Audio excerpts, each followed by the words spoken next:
he notado que existe mucha confusión sobre el Eshu Omolu en la Quimbanda. Y esto es porque este nombre precisamente proviene del candomblé y es un sincretismo, proviene de los cultos a Orishá, ¿sí? Y no pertenece realmente a la Quimbanda, es más bien para entender un concepto. Para quien no me conoce, soy el Baba Leonardo, un dirigente del Templo Escuela Ileshe Bawari, y en este video precisamente les voy a hablar sobre Eshu Omolu.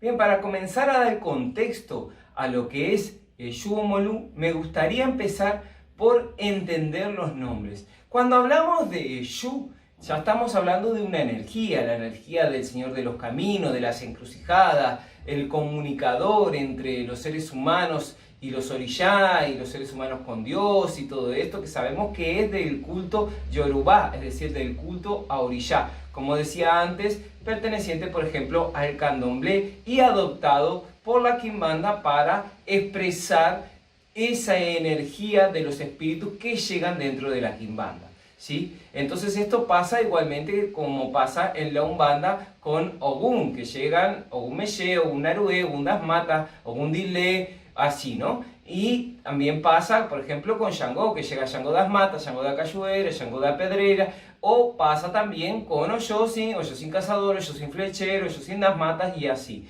¿sí? Entonces podemos entender que esto es algo común en el nombre de un orishá para que un espíritu se exprese y se entienda mejor su energía. Por otro lado, entonces, en este nombre de Eshu Omolu tenemos a Omolu, que entendemos como la energía de Yapaná en lo que es el batuque, ¿sí? Obviamente este nombre es más utilizado en la Umbanda porque viene del candomblé, también es una adaptación, o se ha adoptado este concepto y el nombre con él para entender esa energía, ¿sí? Sabemos que Omolu y Ovaluaye es en la misma energía, que es esta energía de Yapaná, como en dos pasajes distintos, ¿sí? Ovaluaye es el pasaje más joven y Omolu es el pasaje más viejo, entonces está relacionado un poco con los pretos velios, está relacionado como un poco con la energía de Oyala Viejo también, de alguna manera, ¿sí? Para que nos entendamos a qué energía podíamos como sincretizarlo, ¿sí? A esa energía que es de Quimbanda y que suelen llamar como Eshu Omolu, ¿ah? Entonces, es una energía que conceptualmente pertenece a un orishá, no a un espíritu de muerto. Pero hay ciertos espíritus de muertos que han mencionado que son guardianes de Omolu, es decir, que trabajan en esa energía, tales como, por ejemplo, Eshu Damochi, Yose Damochi, Doctor Mochi, y Eshu das Almas, Eshu do Cementerio, así por demás, ¿sí? Entonces, estos espíritus han mencionado, como muchos otros, que son guardianes de Omolu. Esto es un pensamiento o una idea que abarca casi todo lo que es los Eshu de Quimbanda o la parte de izquierda dentro de la Umbanda, lo que le llaman la línea de izquierda o la línea de los guardianes. Y es por eso que se ha presentado así, ¿sí?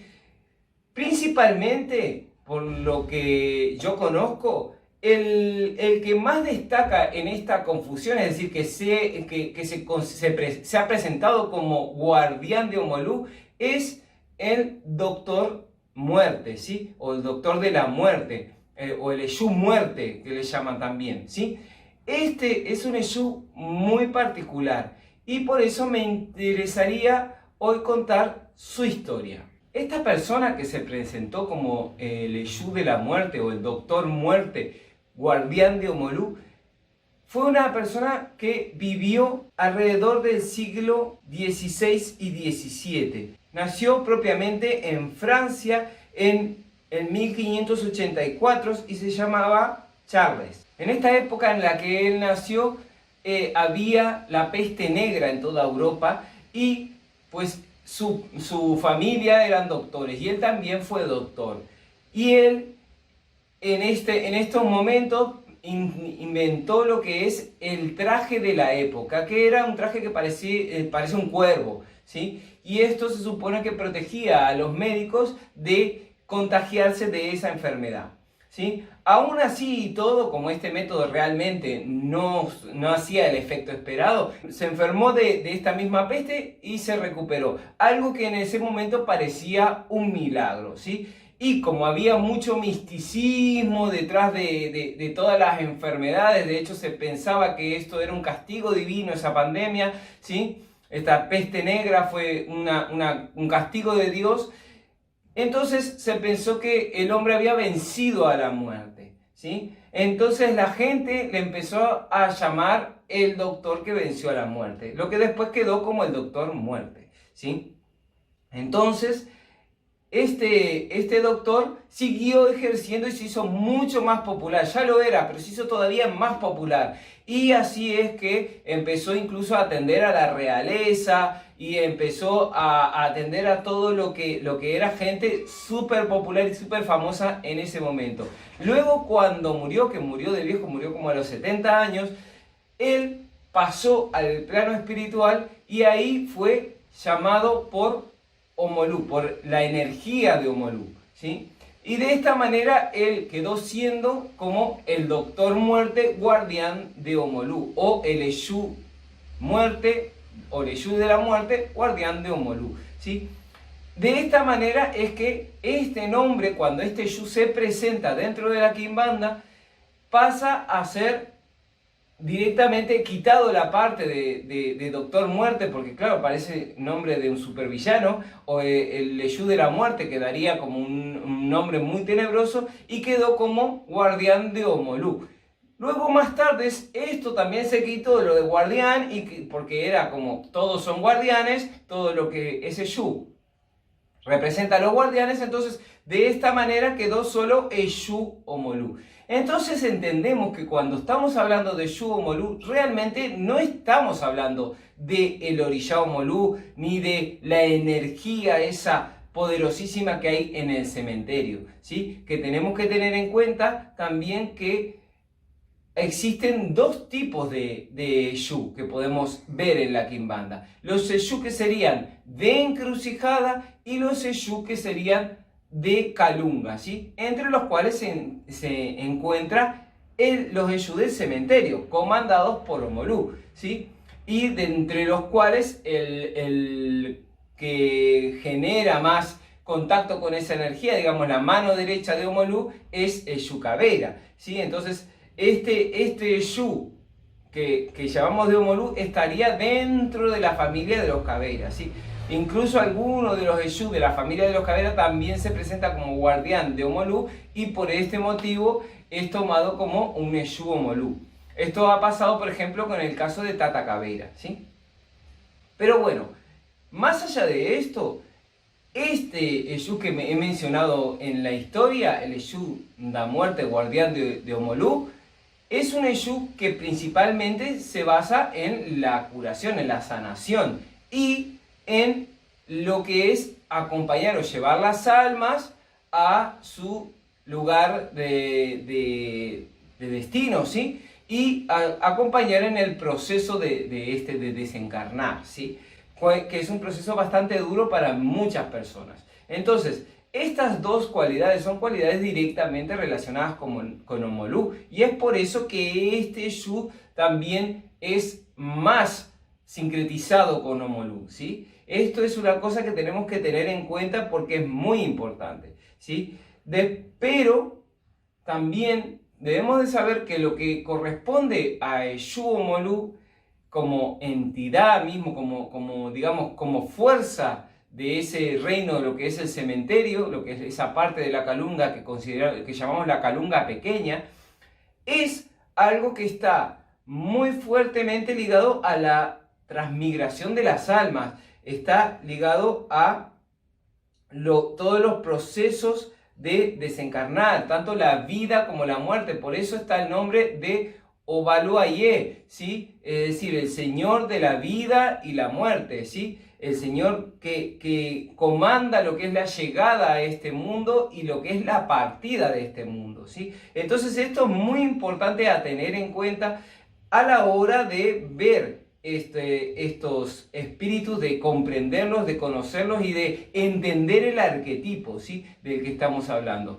Porque este arquetipo, digamos, de Omolú es toda la familia de los caveras, ¿sí? Todo lo que he hablado sobre los caveras está relacionado con las almas, está relacionado con el cementerio, está relacionado con Omolú, ¿sí? Entonces está ahí relacionando esta energía con otras energías. Tengamos en cuenta que lo que es la familia de los caveras y la irradiación de Omolú lo puede hacer todo, es decir, tenemos a Rosa Cavera que está relacionada con Rosa Vermela, con lo cual con la encrucijada y el mato. Tenemos a Joan Caveira que está relacionado con Shango y por eso mismo también con toda esa energía. Tenemos a Tata Caveira que está relacionado con una forma más vieja que puede ser de Oyala Viejo, que puede ser de Pretovelo, como decía antes.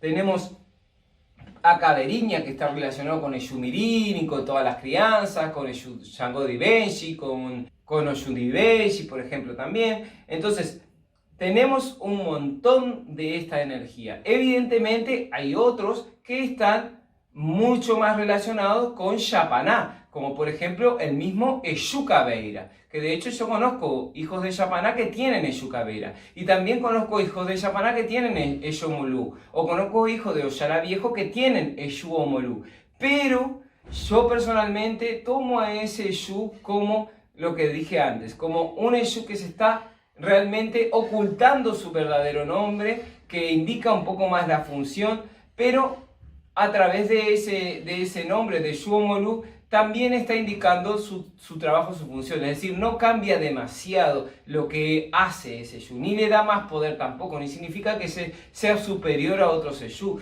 No, es simplemente un nombre para que podamos entender el perfil. Esto me parece súper importante de entender, súper importante de uno analizar desde este punto de vista, porque si no, alguna gente cree que es más elevado, por ejemplo, un Exu Omolú que un Exu Caveriña, o un Exu João Caveira, o cualquier otro Exu de lo que es toda la estructura, no solo de la falange de los Caveras, sino todos los que están dentro de esa falange, digamos, de Omolú, todos los que trabajan con esa energía de Omolú y la energía de las almas, que muchos están relacionados con el mato, no solo pertenecen al cementerio, ¿sí? Entonces esto es importantísimo de tener en cuenta, porque así vamos a tener una visión más global, no una visión tan estrecha sobre los Exu de la falange de Omolú, los Exu de Calunga, digamos, los Exu de alma también, porque ahí entra en juego otro factor, el factor de lo que son los reinos y lo que son los pueblos, que eso también se tiene que entender bien antes de prejuzgar que ese Exu tiene que ser con este nombre, entonces tiene este sentido y tal.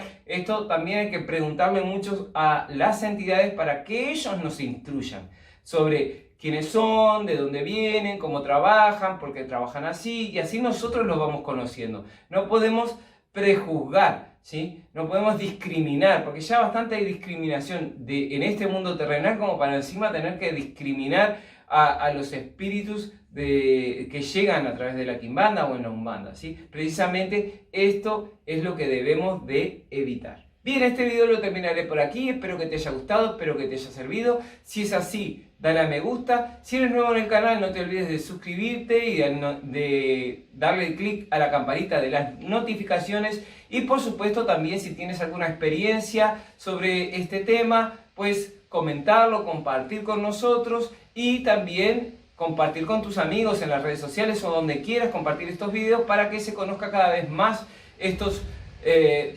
espíritus de quimbanda y estos conceptos que tenemos en este canal. Sin más, allá la fia, muchas gracias y nos vemos en próximos videos.